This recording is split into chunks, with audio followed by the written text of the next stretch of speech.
Au cœur de la société. Au cœur de la société est une émission préparée en synergie par les radios Inzamba, Agateka Kawe, Radio RPA, Ijuya Wanyagihugu, ainsi que la radio-télévision Renaissance.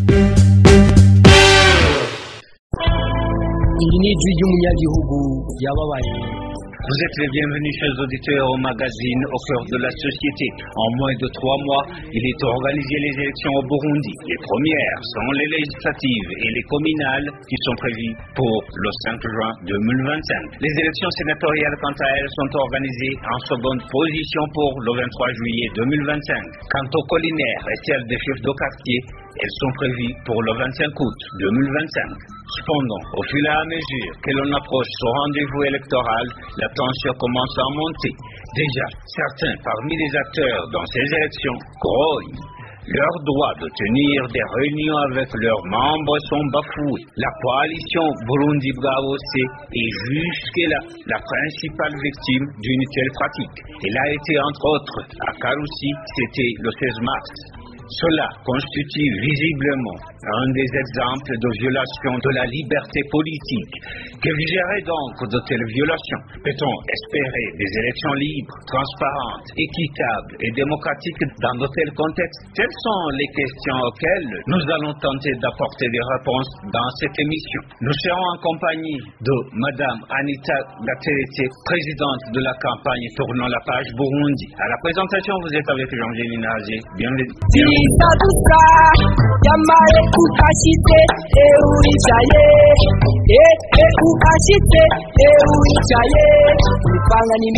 Comme je vous le disais tout à l'heure, alors que le Burundi se prépare aux élections législatives et communales de 2025, certains partis et coalitions politiques alertent sur la persistance de violations politiques sous diverses formes à travers le pays. Ils dénoncent notamment l'implication des autorités administratives et des jeunes Imbonerakure affiliés au parti au pouvoir, le CNDD-FDD, qui entravent leurs activités. Les précisions avec Eddie Claude Nininahad. Un exemple récent de restriction politique s'est produit le dimanche 16 mars lorsque le gouverneur de la province de Karusi a décidé d'interdire une activité prévue par la coalition politique Burundi Bwabose dans la capitale provinciale élargie de Gitega. Selon les membres de cette coalition, cette décision viole la loi car une note de demande d'autorisation avait été déposée depuis le 9 mars alors que la réglementation exige uniquement une déclaration 48 heures avant l'activité. Ils accusent ainsi le gouverneur de Karusi des votes Nizigimana d'outrepasser intentionnellement la législation en vigueur. Nous avons trouvé le gouverneur, la police et les Imbonerakure qui nous attendaient. En arrivant, nous avons constaté que la police avait saccagé les drapeaux. Nous avons trouvé le gouverneur en colère. Nous lui avons montré la lettre, mais il l'a rejeté tout en reconnaissant que le sceau apposé était bien le sien. Nous lui avons expliqué que nous avions le droit de tenir la réunion. Il a alors appelé le commissaire de police et l'administrateur communal qui ont prétendu ne pas être au courant. Pourtant, l'administrateur communal avait déjà apposé son cachet sur la lettre après avoir vu que le gouverneur l'avait signé. Cela montre clairement que le parti CNDD-FDD ne veut pas de concurrence. Le même jour, le parti d'opposition CNL a également vu l'une de ses activités interdites sur la colline Gatagura dans la commune d'Omanda, province de Douanza. Ces membres affirment pourtant avoir rempli toutes les formalités requises et obtenu l'autorisation nécessaire. Ils dénoncent ainsi l'attitude arbitraire du chef de colline qui a annulé la réunion sans fournir de justification valable. Le parti CNL avait demandé de tenir une réunion et nous l'avons informé toutes les autorités. Toutefois, nous avons été surpris le même jour par l'interdiction de tenir cette réunion sans aucun motif. Par après, nous avons été signifiés que l'interdiction a été due au manque de sceau de l'administrateur. Nous avons été déstabilisés jusqu'au point d'annuler cette réunion.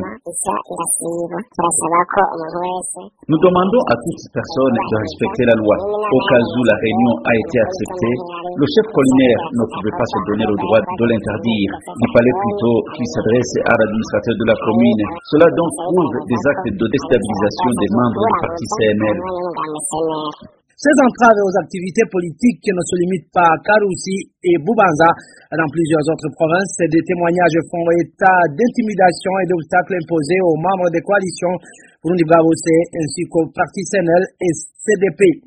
Lors des réunions organisées par la Commission électorale nationale indépendante CENI en vue des prochaines élections, les responsables des partis ne cessent de dénoncer les violations des lois dans le processus électoral, que ce soit dans le sabotage des activités des partis politiques ou dans les bases légales sur lesquelles la CENI s'appuie pour prendre des décisions.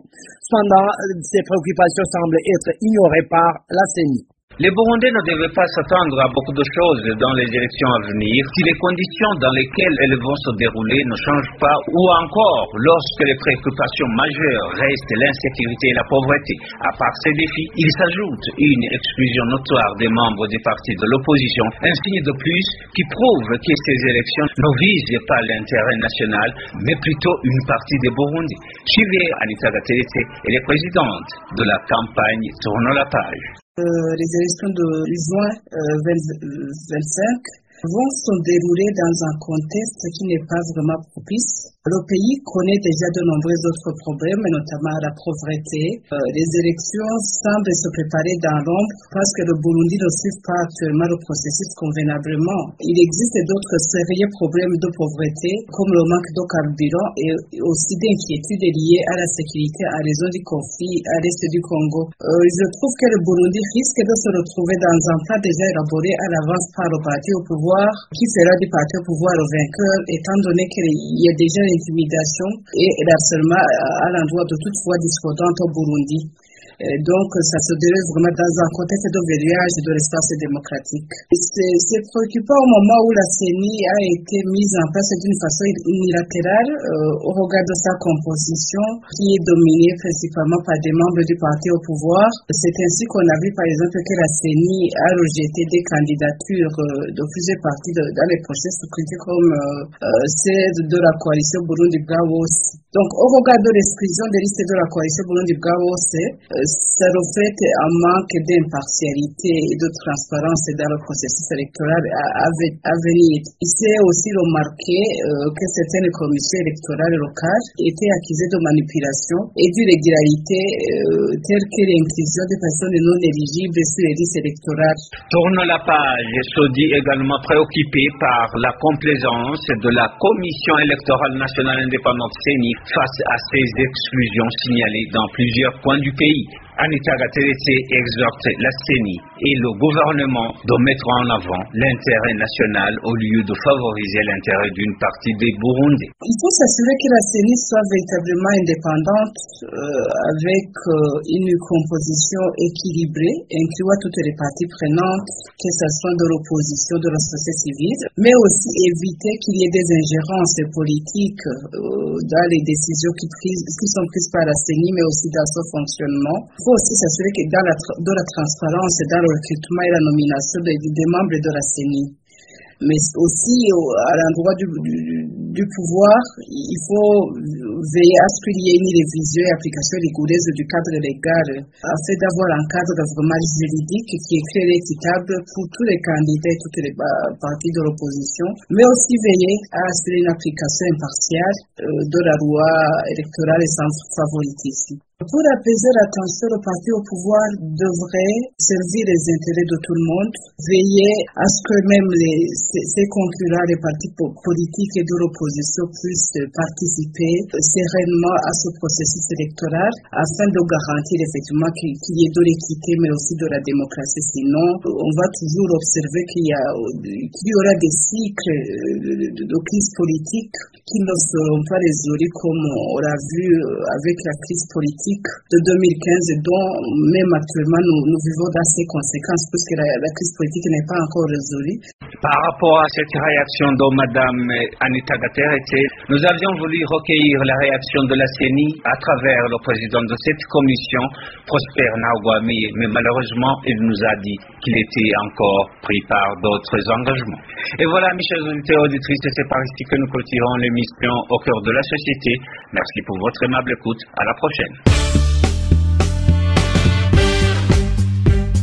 C'était l'émission Au cœur de la société.